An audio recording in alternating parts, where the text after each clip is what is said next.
ये जो ट्वीट है ये किस नजरिए ज़रूरत के तहत किया गया? इम्तियाज़ फरहान साहब आप कुछ फरमाइए। बिस्मिल्लाहिर्रहमानिर्रहीम। देखिए, काशिफ एक कह रहे थे स्पेकुलेटिव। जी मैं जी। समझता हूँ ये प्रेशर टैक्टिक्स एक स्टोरी है और उस प्रेशर में ऐवान सदर आ चुका हुआ है। उसके बाद ही इस ट्वीट की जरूरत पड़ी, उसके बाद ही इस क्लेरिफिकेशन की जरूरत पड़ी, क्योंकि देखें आसमा, ये आप और मैं और हम तमाम साथी अच्छी तरह जानते हैं कि 18वीं तरमीम को अभी तक इस्टेब्लिशमेंट ने या इस्टेब्लिशमेंट के एक बड़े तबके ने अभी तक एक्सेप्ट नहीं नहीं किया किया। है। उस 18वीं तरमीम में जो इख्तियारात जो प्रेसिडेंसी के पास थे वो जितनी आसानी से नीचे दे दिए गए, उस पर अभी राजी नहीं है। वो ये चाहते हैं कि ताकत का मरकज एक जगह होना चाहिए ताकि बहुत ज्यादा इस्टेब्लिशमेंट को कोशिश ना करनी पड़े। मैं समझता हूँ कि एजाज सैयद ने जो व्लॉग किया था उस पर एक क्वेश्चन के ऊपर उन्होंने फील्ड मार्शल का इशारा कर दिया था।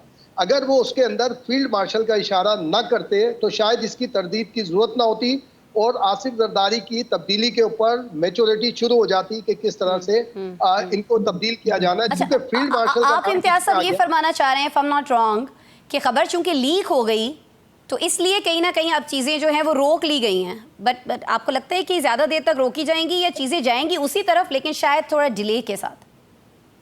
आसमा, बाज खबरें लीक की जाती हैं, बाज बनाकर लीक की जाती हैं कि ये तुमने कहनी है बात, इसके ऊपर फीडबैक क्या आएगा तो उसके बाद हम स्ट्रेटेजी आगे बनाएंगे। देखें, तो स्ट्रैटेजी ये चेंज कर राइट और ली गई, रॉन्ग, फिर इस ट्वीट के बाद हम समझे स्ट्रैटेजी चेंज मैं हो गई समझता ना? हूं कि ये जो आजम चौधरी साहब बात कर रहे हैं ना, जी जी। 27वीं तरमीम के जो नुकात होंगे वो सारी चीजें बता देंगे कि आसिफ जरदारी और इनकी जमात क्या क्या चीजें एक्सेप्ट करती है और बिला चुओ चरा एक्सेप्ट करती है, उससे सारी चीजें सामने आ जाएंगी। लेकिन मैं इसको उससे भी लिंक करता हूं जी जी। कि आप देखें माजी के हवाले से भी जो परवेज मुशर्रफ साहब के साथ हुआ था वो इस्टेब्लिशमेंट भूलेगी नहीं, ना भूली है। नवाज शरीफ को जो कुछ भुगतना पड़ा था वो परवेज मुशर्रफ के खिलाफ कार्रवाई की वजह से भुगतना पड़ा था। बाद में बात सामने आई थी कि राहिल शरीफ साहब ने, जो उस वक्त आर्मी चीफ थे, जी जी। उन्होंने पर्सनली भी रिक्वेस्ट की थी कि परवेज मुशर्रफ को इस तरह डिस्कस ना करें, आर्टिकल 6 की तरफ ना जाएं।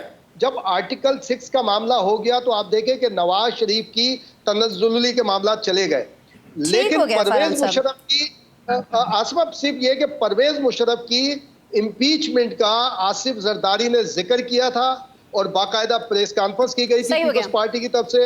मैं समझता हूं इस्टेब्लिशमेंट वो अभी भूली नहीं है।